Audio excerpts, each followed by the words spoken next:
My. Look at this. Look at this mess. Apparently the kids have been getting off work really late, but haven't had a chance to. I don't think it's snowed in 2 or 3 days. So let's meander over here and get the tractor fired up.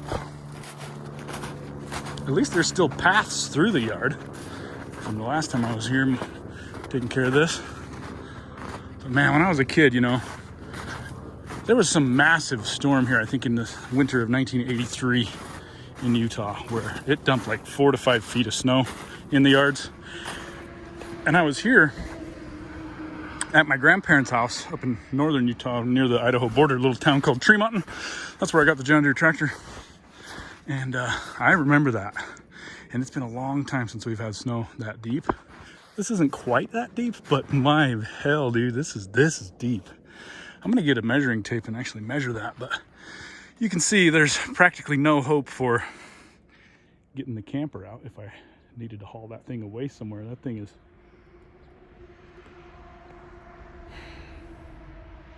is snowed in for the winter, no question about it. Holy smokes. Wow. Oh my God, what? Wow. So my plan for this is I'm going to put a smokestack chimney out the top of that. And just inside here is the wood burning stove. And that's how I intend to heat this shop section. Just because I think it'll be fun and cool and cozy. Crackling wood burning. But I'm certainly going to have to put the chimney quite high to comply with the rules and just to make sure that it vents properly. I'm learning a little bit about chimney stuff, but this is wild. This is bizarre. Look at this thing. Unreal.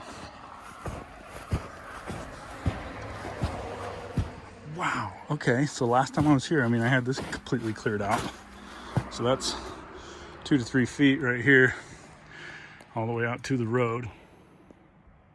Now here's another funny thing about this barn is that the snow that sheds off of this massive rooftop up here is super hazardous.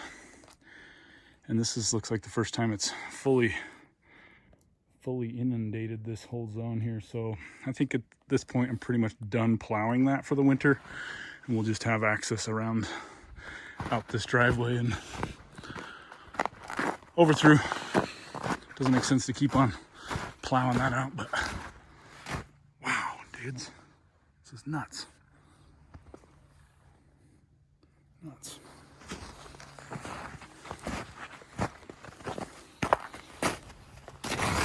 Such a big old spruce tree. He's going to be 100 years old.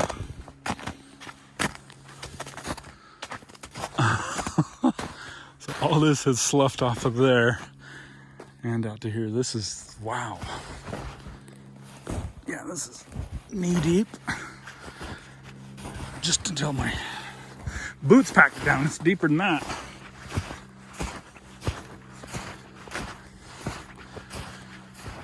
Oh man, yeah, we got our work cut out for us, no doubt about it.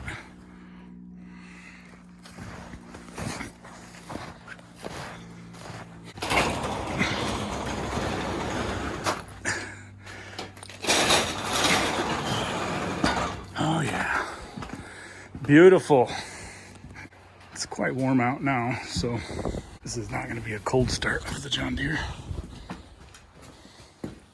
Please don't judge, I'm still moving in here.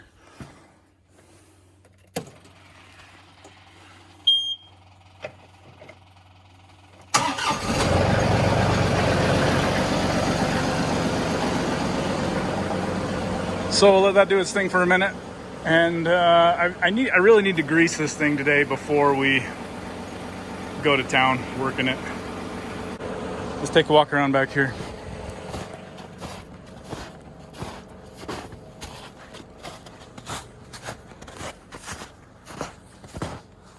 It's not so bad. All right. Oh my word. Wow. Oh yeah, this is gonna take all afternoon for sure. I don't even know if I would have been able to get the Tundra out to actually drive it out the backyard to the street before my appointment. So it's a good thing I rescheduled that. But I want to talk real quick about this awning. This is what I'm calling it, is an awning. So let me cut to that video here real quick. Okay, my daughter's new car. She just got it registered 2 days ago, and now I gotta get it unburied so she can go and use it. So it's so funny, you know, I mean, I just got home and I love this. I'm excited, I'm stoked. Last week when I was home, I spent over 12 hours, probably 15 hours removing snow over 4 different occasions.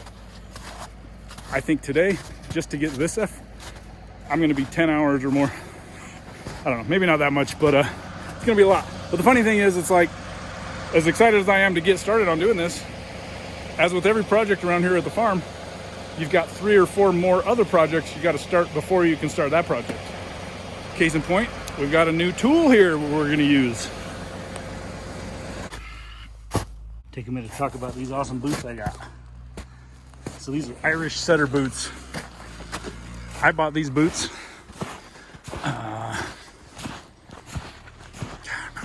8 years ago when I started working on the North Slope of Alaska in the Arctic, in the oil field up there. And I bought them. When I bought them, it was really cool. They have this technology in them called aerogel. If you've never heard of aerogel, it's this really cool insulative technology. They have that in the sole. And they also have Thinsulate as well, 2,000 milligram or whatever it's called, 2,000 gram. I haven't worn these boots very much in the last 5 years or more. Quite the variety of boots after all these years. Wonder how many sets of boots you guys got. I probably should narrow it down to just one, but at this point I've got enough to practically last a lifetime. Here's some Solomons these are just good hiking boots. The problems with the Solomons is right through here they start to break down. So since I've switched to La Sportiva, just kind of like a European mountain climbing boot shoe, I don't think I'm going to go back to Solomons anytime soon. I've had a number of Solomons of different varieties, and they're very good shoes. That's my only complaint. Now, this set is really cool. It's these have the Aerotherm as well, aerogel technology inside. But what's nice about that is it's basically like you're walking on an insulated layer. It's really cool. These ones ran a little bit large for me in size. Unfortunately, I wear 10.5 shoes and the 11s proved to be too large. So I would probably get these again in 10 maybe. But no telling how long they're gonna last before that starts to break down, because that tends to be the weakness with these shoes. And here's a little quick sneak peek of the farm table I crafted while I was out at work this week. I'll show you that later when I pull it out. So, since we're all new friends here on the channel, unless you are one of my older friends, hey, why don't you leave me a comment and let me know if you are. But since we're all new friends here, you might be wondering, this guy has a farm, but he keeps talking about how he's been gone to work for the last 9 days. So what the heck work does he do, and what is he doing? Well, I work as a helicopter pilot for one of the emergency medical services companies around here in Utah.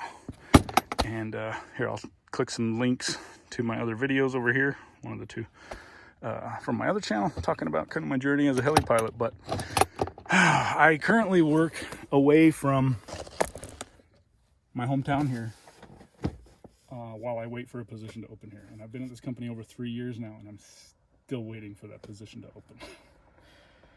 So that's what we do. We go and we make do, travel around and do helicopter pilot stuff. After 10 years in the Army, active duty, flying Black Hawk helicopters, I had been traveling all around the country up to Alaska and doing a lot of commercial helicopter work. Working 2 jobs. Once I got this job, I kind of went back and worked a second job so that I could actually get to where I could afford to buy this place. So now I do that second job seasonally in the summertime to go fight wildfires all throughout California and all around the whole country, really. But my primary job here now is working for this life flight company, and I love it. It's awesome. It's just, I'm just kind of this close to actually living the dream, where I'll get assigned hopefully at this base or the next one over here, and be able to come home every night. And we only work as heli pilots generally throughout the industry, whether you're working oil and gas or EMS, you work 7 days on, 7 days off. So it's not a bad way to make a living when you only have to work half of the year, right?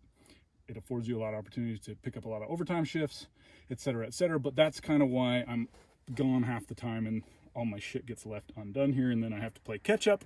And my poor wife, who's been such a good sport all these years, holds down the fort while I'm gone and raised all these kids, which are all grown now.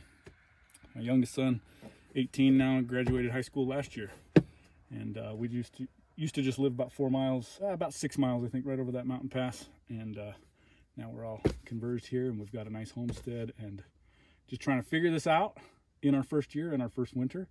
But that's the plan, you know, be able to work my shifts and then come home and take care of this so it doesn't become so overrun like it is. But hey, we're getting there. We're getting pretty close. Let me get this new battery here. We'll go and hook up this grease gun. But man, this is no joke. The snow is piled high. And it's already 2:07, so the sun will set in 3 hours. Should have most all of these major roadblocks out of the way. It's gonna be a fun time. As my daughter said, there's just ice, Dad. There's ice built up from the snowplow. Oh man.